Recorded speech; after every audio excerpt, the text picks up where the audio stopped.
Aquella tarde, cuando por primera vez me quedé a solas con mi suegra, no imaginé que esa noche lo cambiaría todo.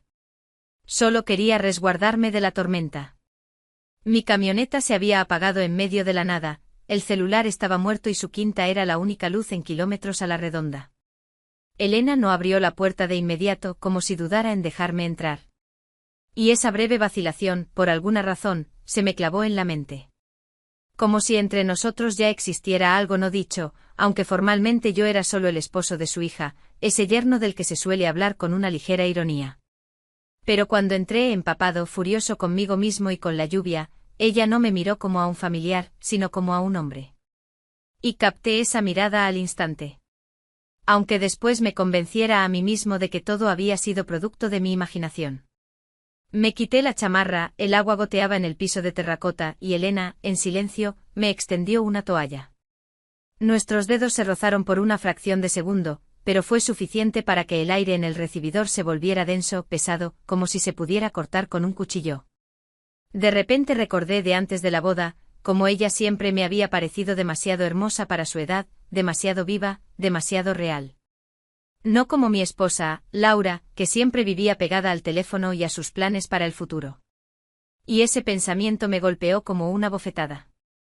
Me di la vuelta, caminé hacia la cocina y me senté para no tener que mirarla. Pero la voz de Elena me alcanzó tranquila, cálida, un poco cansada. Me preguntó si quería un café. Y en esa pregunta tan común, resonó algo íntimo, casi doméstico, como si lleváramos mucho tiempo viviendo juntos.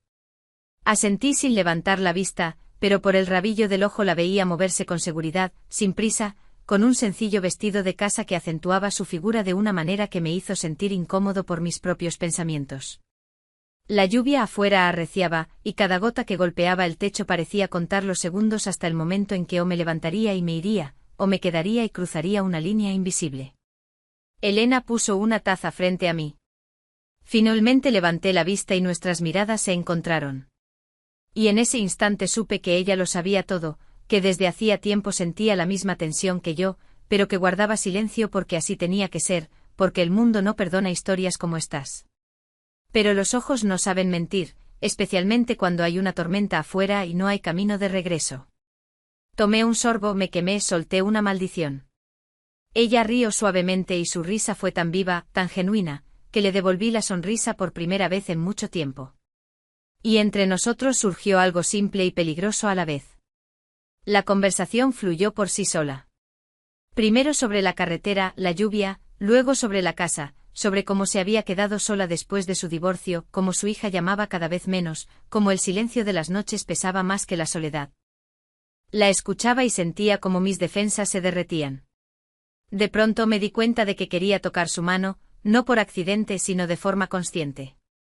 Y esa idea me asustó. Me puse de pie, dije que intentaría arrancar la camioneta, pero Elena me detuvo poniendo su mano en mi pecho. No fue un gesto brusco ni provocador, sino tranquilo y seguro como si supiera desde hace mucho que así debía ser. Me dijo que era peligroso conducir con ese tiempo, que podía quedarme a dormir, que el sofá estaba libre. Luego retiró su mano, pero el calor de su contacto permaneció. El pulso me martilleaba en las sienes. Sabía que debía negarme, que no estaba bien, que mañana tendría que mirar a Laura a los ojos. Pero al mismo tiempo sentía que si me iba ahora, me arrepentiría toda la vida, porque esos momentos no se repiten. O suceden o no, y acepté. Asentí como si fuera la decisión más normal del mundo. La noche se alargó lentamente. Vimos una película vieja sentados a distancia, pero esa distancia se sentía más intensa que si estuviéramos pegados el uno al otro. Cada gesto, cada respiración, tenía un significado. Me levanté primero como impulsado por una fuerza invisible. Di un paso hacia ella, luego otro y la distancia entre nosotros se desvaneció tan silenciosamente como desaparecen las dudas cuando la decisión ya está tomada. Elena no retrocedió, no dijo una palabra, solo respiró más profundo como reuniendo fuerzas, y ese silencio fue más elocuente que cualquier confesión. Me detuve a medio paso, entendiendo que si la tocaba ahora, todo cambiaría para siempre. Pero en lugar de eso pasé de largo, volví al sofá, me senté y me llevé las manos a la cabeza, suspirando. En ese gesto estaba todo, el miedo, el deseo, la confusión. Ella se quedó de pie un segundo más, luego dijo en voz baja que me traería una cobija y se fue a la cocina, como si nada hubiera pasado, como si nuestras miradas no acabaran de destruir el orden habitual del mundo. La oí abrir un armario, el tintineo de la loza, y comprendí que era su forma de mantener el frágil equilibrio, de darnos a ambos la oportunidad de no caer. Cuando regresó me cubrió con cuidado, su mano se demoró en mi hombro más de lo necesario. Cubrí su mano con la mía, sin apretar, solo sosteniéndola. Elena se quedó inmóvil, me miró desde arriba y en sus ojos vi una sombra de dolor, porque entendía lo peligroso que era, pero también lo importante que era para ella misma. Dijo en voz baja que yo era un buen hombre y que no debía complicarlo todo. Sonreí con amargura, porque precisamente los buenos hombres son los que a menudo terminan en las situaciones más complicadas. Solté su mano, ella se fue. La luz se apagó, la casa se sumió en el silencio. Pero era un silencio engañoso porque cada uno de nosotros yacía despierto, repasando en la mente el mismo momento una y otra vez. Por la mañana, me despertó el olor a café. El sol se filtraba por las cortinas. Ya no llovía, como si la noche hubiera sido un sueño.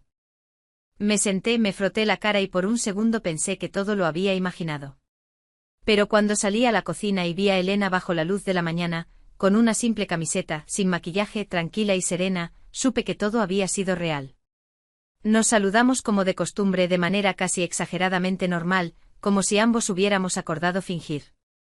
Hablamos de trivialidades, del tiempo, del camino, de que la camioneta seguramente arrancaría. Pero bajo esas palabras se escondía una tensión, y cada mirada era una prueba para ver si aguantaríamos el juego. Cuando salí al patio y la camioneta arrancó al primer intento, sentí una extraña decepción. Como si hubiera esperado que no funcionara y tuviera que quedarme más tiempo. Regresé a la cocina, le agradecí por la hospitalidad. Elena asintió, me dijo que condujera con cuidado y justo en la puerta, añadió de repente que le había alegrado verme. Y en esa simple frase había más que en cualquier confesión. El camino a casa se me hizo eterno. Me sorprendí pensando no en mi esposa, ni en el trabajo, sino en cómo Elena me había mirado por la noche, en cómo su mano había descansado en mi hombro. En casa me recibió el ajetreo habitual. Laura me preguntó por qué había llegado tan tarde.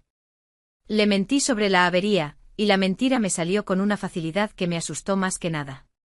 Los días pasaron, pero la tensión no desapareció. Al contrario, crecía. Cada mensaje de Laura, cada mención de su madre, me provocaba una extraña reacción. Intentaba no ir a su casa, pero la vida parecía empeñada en cruzarnos. Ya fuera para ayudar con una reparación o para llevarle algo pesado. Y cada una de esas visitas era una prueba. Manteníamos la distancia, hablábamos de asuntos prácticos.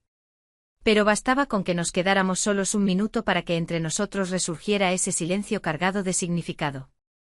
Un día, mientras arreglaba una tubería, Elena estaba a mi lado, pasándome las herramientas. En un momento nuestros dedos volvieron a rozarse, y esta vez nadie retiró la mano.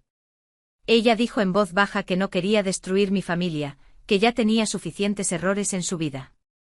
Le respondí que no sabía lo que quería, y era la verdad, porque estaba dividido entre lo familiar y lo real, entre el deber y lo que sentía. La conversación se interrumpió cuando Laura regresó, pero después de ese día todo se volvió aún más complicado, porque dejamos de fingir que no pasaba nada. Una noche Elena llamó ella misma. Dijo que se sentía mal, que estaba mareada. Salí disparado de inmediato, sin siquiera avisarle a Laura. Durante el camino me convencía de que solo iba a ayudar, que no significaba nada, pero mi corazón latía demasiado rápido para una simple ayuda. Cuando entré en su casa al día siguiente no aguanté más y le escribí primero. Un mensaje corto sin rodeos, preguntándole cómo se sentía. La respuesta llegó casi al instante, que todo estaba bien, que me había preocupado por nada. Y esa frase seca me dolió más que un mensaje largo, porque entendí que ella había vuelto a levantar un muro, y yo me había quedado de este lado. Los días se arrastraban con lentitud. Estar en casa se hacía cada vez más difícil.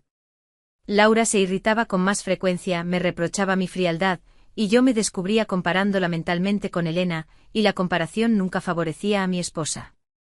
Eso me aterrorizaba. Intenté controlarme, convencerme de que era una confusión pasajera y que todo pasaría. Pero bastaba con oír la voz de mi suegra por teléfono o ver su nombre en un mensaje para que todo dentro de mí se revolviera. Una tarde Laura dijo que iría a casa de su madre el fin de semana para ayudarla. Sentí un nudo en el estómago.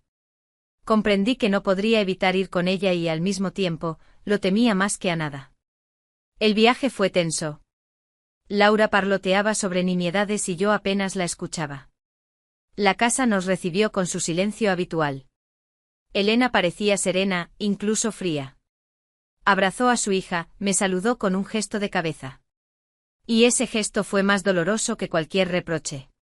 El día transcurrió entre quehaceres, tareas y conversaciones vacías, pero en cuanto la noche cayó sobre la casa, la tensión se volvió casi física.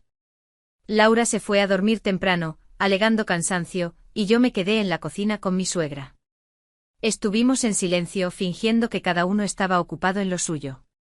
Pero ese silencio volvió a ser peligroso. Elena fue la primera en romperlo. Dijo que debía ser más cuidadoso, que su hija sospechaba algo. Respondí que no sabía qué hacer, que estaba confundido, y esa confesión sonó demasiado sincera.